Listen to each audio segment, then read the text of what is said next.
What is going on, Heat Nation? Ernest here, back with another Miami Heat Talk video. I'm excited, you guys, because we got some new stuff to talk about. But before we get there, do me a favor, hit that like button, subscribe if you're not a member, hit that notification bell so you can get all of my latest and upcoming news, you guys. But without that being said, off we go on another Miami Heat Talk adventure. Now, guys, it's like I've said before, I'm not going to just post videos willy-nilly. When I post something, it's because there's new stuff I want to talk about. The last week or so, nothing really new has gone down to Miami Heat. It's quiet time in the NBA season. I mean, you've had your little buzzes here and there, but nothing really worth talking about. You know, Bam Adebayo plays in a Pro-Am league. Tyler Hero is on a Logan Paul podcast saying that Miami should run it back. So it's nothing really worthwhile talking about. Now, something new happened, as you guys know. Sunday, Udonis Haslem came out and said that he is returning for his 20th season with the Miami Heat. Awesome. It's like I've told you guys in the beginning. Udonis Haslem, the original OG from this team, if he wants to come back, that's his spot. He will have that spot if he wants it. But him resigning, I feel, tells you a couple things. Now, before I get there, I want to tell you guys why I feel Udonis will always rightfully have a spot for us and how great it is, why he's been with us for so long. Udonis deserves the spot for 3 reasons. There's a lot more, but the 3 main reasons. First and foremost, the 06 NBA Finals. Taking it to Dirk Nowitzki and bringing home a championship for Miami. Because yes, if Dwayne Wade doesn't go off, we don't win. But if Udonis Haslem doesn't have that stifling defense against Dirk, we also don't win. The Big 3 era.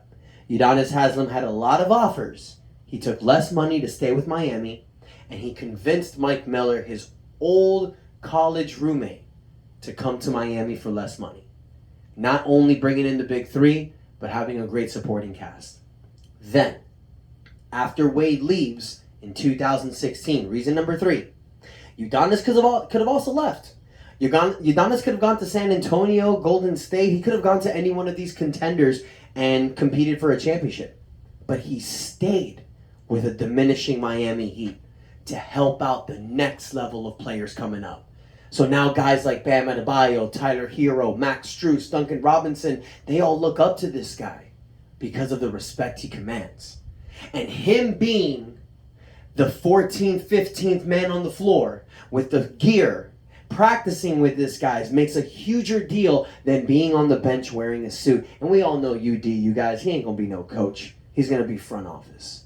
So he wants to stay in the bench with the guys as long as possible. And being 20 seasons with one team, he's doing Dirk Nowitzki, Kobe Bryant, Tim Duncan level. Nothing but respect, UD. You will always have a home here in the Miami Heat. Glad to see you back for the 20th season. He takes the 14th spot. Now, what does this tell me, you guys? Back to my reasons. That tells me right there 2 things. First and foremost, Miami's good with the current roster. That tells you there. Because instead of taking this 14th spot and re-signing a Markieff Morris or trying to get a Carmelo Anthony or Montrezl Harrell or LaMarcus Aldridge, of somebody who could potentially fill that whole spot that we have next to Bam Adebayo, no, you give that to Udonis Haslem. So what does that tell you? Miami's comfortable with this roster going into the season. We are comfortable that with game 1 of the season, starting with a lineup of Bam Adebayo, Caleb Martin, Jimmy Butler, possibly Tyler Hero or Max Strus at the 2, with Kyle Lowry at the point guard. Maybe even Victor Oladipo starting. I think that shooting guard position is going to be a great competition battle in training camp. It's going to be one great to see. But that tells you right there that I feel Miami is good with starting Caleb Martin and Jimmy Butler. And guys, Jimmy Butler is basically a 4 in the NBA. We've talked about this. He's got the body of today's power forward. So Miami's really not playing a position basketball. Caleb Martin is not really the power forward. Jimmy Butler is not really the small forward. It depends on what the matchup is, whoever they're playing, okay? If they're playing New Orleans, they're playing the Pelicans, and Zion Williamson's playing the 4, I'm telling you guys right now, I'm pretty sure Bam Adebayo or Jimmy Butler is going to defend them, not Caleb Martin. It depends on the matchup, who Caleb Martin is going to defend. But Caleb Martin can start at the 4. He's done it before. He started next to Bam before. And out of all the guys you have in this team, it's probably going to be the easiest one going with. But it's like I've said, you guys, just because that's your lineup in game one doesn't mean that's what you're rolling with in April. That's another thing this is telling me.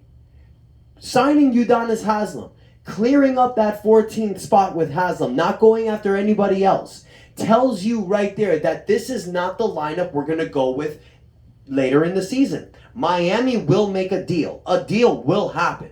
Now, who's it for? That's up in the air.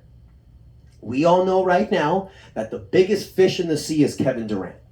But there's other options too. And once the Kevin Durant domino falls, whether he comes to us or whether he goes somewhere else, that is when Miami will strike. Because to trade for Kevin Durant, you have Duncan Robinson's trade piece. That nice $18 million contract. That could be used as a main trade kick, or that could be used as a piece to getting Durant. So Miami is not going to make that move until the Durant domino falls. We all know that.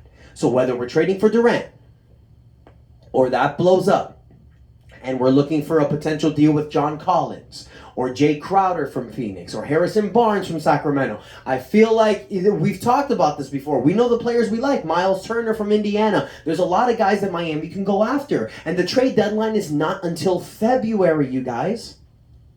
And I really feel that this team in the beginning part of the season can definitely make some noise. Guys, this is the team that went to Game 7 of the Eastern Finals. Yes, we don't have PJ Tucker, but we're bringing back a lot of the guys that made noise during the season. A lot of the guys that helped us and pushed us to the limits. And hello, Victor Oladipo is coming back fully healthy. We're going to be a problem. And this is going on to my next point. NBA and ESPN, oh my God, ESPN and NBA. Yo, I can't with y'all. I really can't with y'all. I mean, we've been doing this dance for months now. I mean, it really wasn't with the NBA. It was at ESPN because of this disrespect that they were giving us.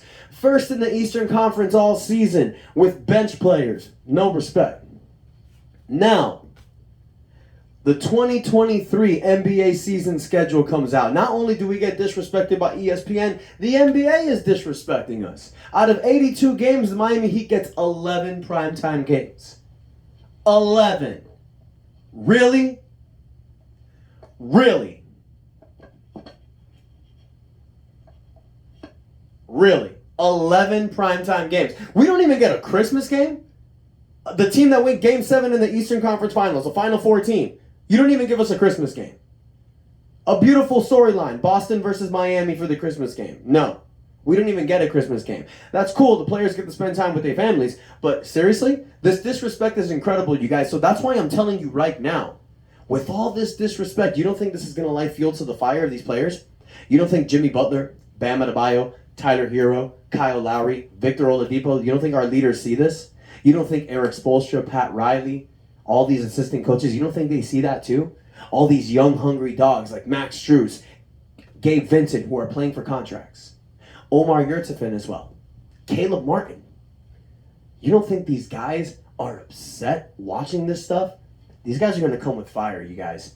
I predict right now Miami will be a top 4 team. This is a team, this is a force to be reckoned with. And once a trade is made, once a deal is done, and we get that piece to play next to Bam, we will be as dominant as ever. Guys, this same team that we had last season, with instead of PJ Tucker, an upgrade at the power forward position, ain't nobody stopping us. That's what I truly feel. So I want to hear from you guys. What are your thoughts of Udonis Haslem coming back for the 20th season? Now, I know there's a lot of split decisions. Majority of you might be happy, but some people feel that 14th spot should have gone to someone else. How do you feel about the NBA and ESPN just giving us no respect? Are you used to it, or are you ready to put them out? Shut them up. Also, Kevin Durant, things are quiet. Nothing's really going on with the KD front. Do you think we should just walk away or keep hunting with it? Let me know what you guys think in the comments. Thank you so much for the love. Thank you so much for the support, you guys. And until next time, it's your boy Ernest out. Don't forget to hit the subscribe button, like, comment, let me know your thoughts. And until next time, Your boy Ernest out. That's enough said. See y'all.